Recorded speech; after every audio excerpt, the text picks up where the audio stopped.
everyone, and welcome back to the Wisdom by Harry YouTube channel. My name is Harry. And I'm Mary. We're so excited to have you here today for another fascinating episode. Today we're looking at a really significant event, that Oval Office meeting. The one with the U.S. President, the VP, and President Zelensky of Ukraine. Exactly. And the big question we're asking is, was this just a chaotic moment, or does it signal something bigger? A real shift, perhaps, in how the U.S. views the war in Ukraine and maybe its alliances overall. It's a critical question. So we're going to unpack the key moments, the reactions, everything we can piece together from various reports to give you the clearest possible picture of what went down and, well, why it matters. And it's important to set the scene, right? This conflict, it's been grinding on since 2014, escalated hugely in 2022. Ukraine is heavily reliant on international aid. And there's history here too, isn't there? With the U.S. president, the previous impeachment related to Ukraine aid. Precisely. And the Vice President, J.D. Vance, he's also been critical of U.S. aid levels in the past. So, those things were definitely in the background. They had to be. Okay, so let's dig into the run-up to this meeting. It sounds like things were already pretty tense before they even sat down together. Oh, absolutely. There were clear lines being drawn. The U.S. President, Trump, he'd been quite public about wanting Ukraine to agree to an immediate ceasefire. Just stop fighting. Pretty much, and start working on a peace deal with Russia. He'd even previously suggested Ukraine was partly to blame for the invasion. And he called Zelensky a dictator at one point, though he walked that back. He did walk it back, yes. But the initial statement was out there. It shows a certain perspective, perhaps. But Zelensky's view was totally different on the ceasefire idea. Completely. For him, any ceasefire, any pause had to come with really strong security guarantees, protection against future Russian attacks. Because he was worried Russia wouldn't stick to any deal. Exactly. The fear was Russia would just use a ceasefire to regroup and then attack again. It's a deep-seated concern based on, well, history. So you see this clash, Trump wanting an immediate end, maybe focused on disengagement, while Zelensky is focused on survival and long-term security. And this wasn't just talk, was it? The U.S. administration took some actions that raised eyebrows. Right. The UN vote, that was quite something. What happened there? Well, the administration actually voted against a resolution in the UN General Assembly, a resolution backed by European allies condemning Russia and demanding a troop withdrawal. Voting against that sounds like a major departure. It was significant, yeah. A real break from typical U.S. foreign policy. It definitely worried allies and seemed to weaken that united front against Russia's invasion. Now, this is interesting. The meeting itself almost didn't happen. That's what reports suggest. Apparently, the administration was planning to cancel Zelensky's trip, just a week before. Really? The exact reasons aren't fully clear, but the tensions were obviously high.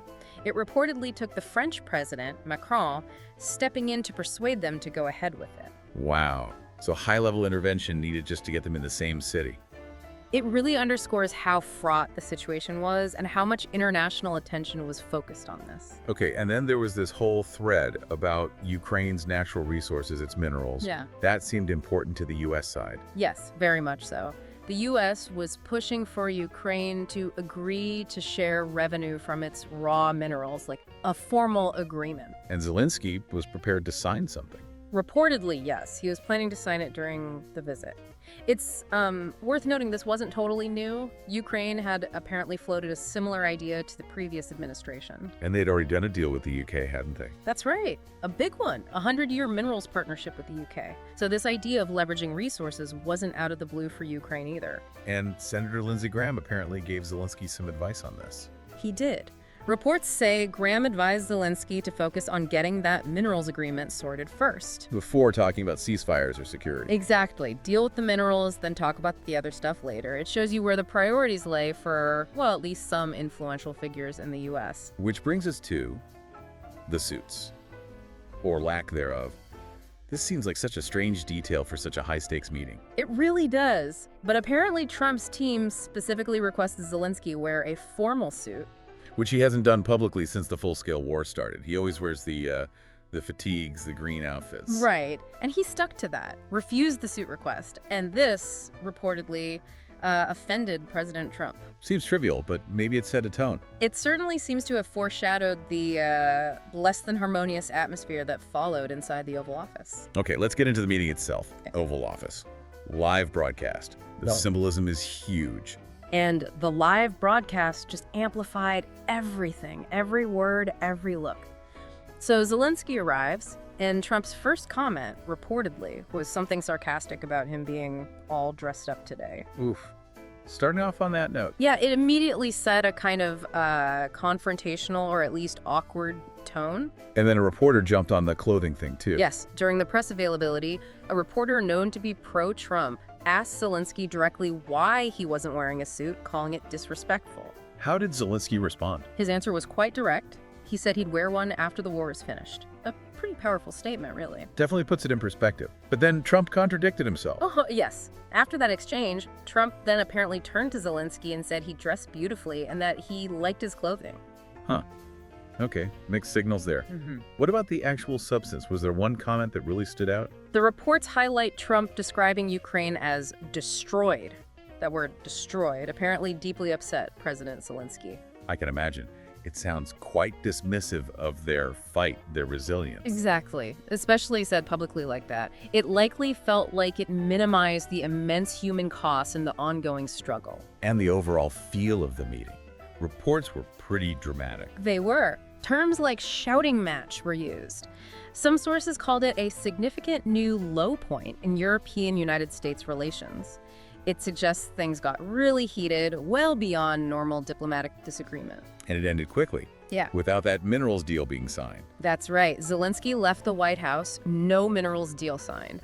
Whether that was because of the arguments or a separate breakdown in talks, it didn't happen. And Trump went straight to social media afterwards. Pretty much. On Truth Social, he called the meeting very meaningful. But then he claims Zelensky is not ready for peace if America is involved. If America is involved, what does that mean? It's ambiguous, isn't it?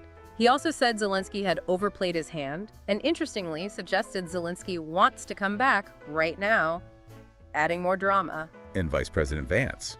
All right, what was his role in all this? He wasn't just a bystander. No, reports suggest he was actively involved in the confrontation. Some accounts say he had some of the sharper exchanges with Zelensky. His presence seemed to reinforce that critical stance from the U.S. side. So the meeting ends, Zelensky leaves. What happens immediately after? Yeah. What were the consequences? Well, one of the biggest reported fallouts was a temporary halt in U.S. intelligence sharing and military aid to Ukraine. You cut it off. For about a week, according to reports. It was a pretty clear signal of displeasure from the administration. But it restarted. It did, yes. Reportedly after Zelensky agreed to a proposed 30-day unconditional ceasefire. But that ceasefire was contingent on Russia agreeing too.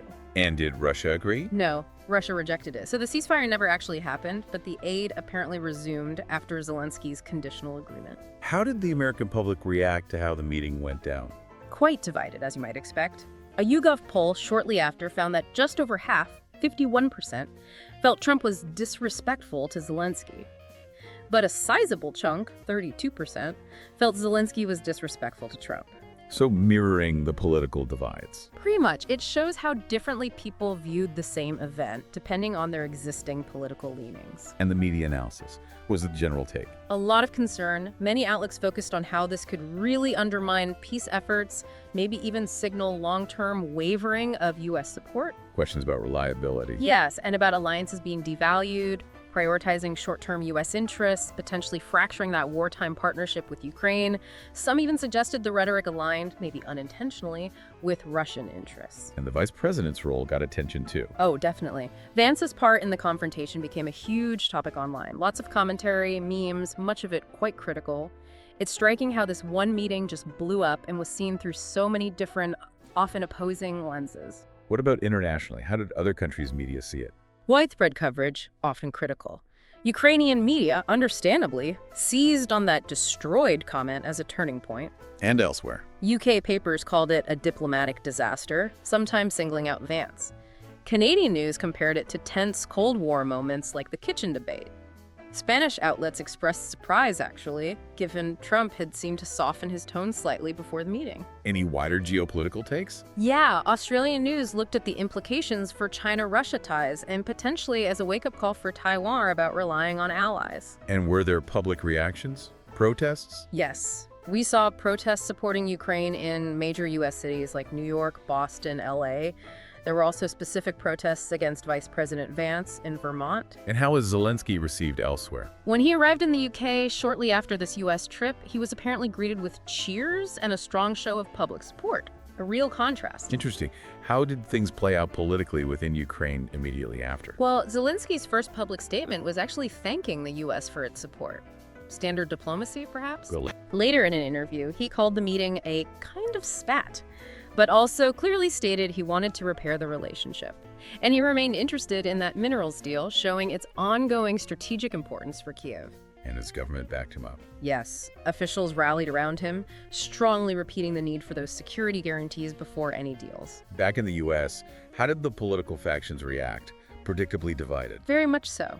Trump allies defended his actions, criticized Zelensky, but significantly, quite a few Republican lawmakers actually spoke out. Criticizing Trump. Yes, expressing dismay, criticizing the administration's confrontational approach, people like Bacon, Fitzpatrick, Kinzinger, Collins, Murkowski. So, not uniform support even within his own party. And Russia's take on all this. Reports suggest they were pretty pleased. A celebratory tone in some commentary, even suggestions that maybe the U.S. would start looking for other potential leaders in Ukraine. That definitely seemed to encourage Moscow. So looking broadly at governments around the world, what was the general consensus? Overwhelmingly supportive of Ukraine and critical, to varying degrees, of Trump's handling of the meeting. Lots of statements. Loads from across Europe, Canada, Australia, Japan, many others. Condemning Russia, backing Ukraine, expressing concern about the U.S. stance. There were a few exceptions, maybe Hungary, but the vast majority were aligned against Russia and uneasy about the U.S. dynamic. And former leaders, other political groups. Much the same message, really. Support for Ukraine, criticism of the meeting's tone. Some European voices also used it to argue for greater European independence or strategic autonomy, not relying so much on the U.S. Okay, so wrapping up this deep dive, it's been quite a journey through a very turbulent event. Right. What are the main takeaways for our listeners? Well, first, this was clearly a very tense, very public clash. It exposed deep disagreements, potentially widening ones between the U.S. and Ukrainian leadership. And it suggests a possible real shift in U.S. policy. It certainly raises that question strongly. Is the U.S. approach to the war changing? The sheer volume and range of global reaction show just how impactful this was seen internationally. And the divisions within the U.S. are stark too. It really highlights how contentious this whole issue is. It definitely leaves us with a lot of questions. Huge uncertainty about where U.S.-Ukraine relations go from here and what it means for the war, for alliances. Absolutely. And maybe a final thought for you, the listener.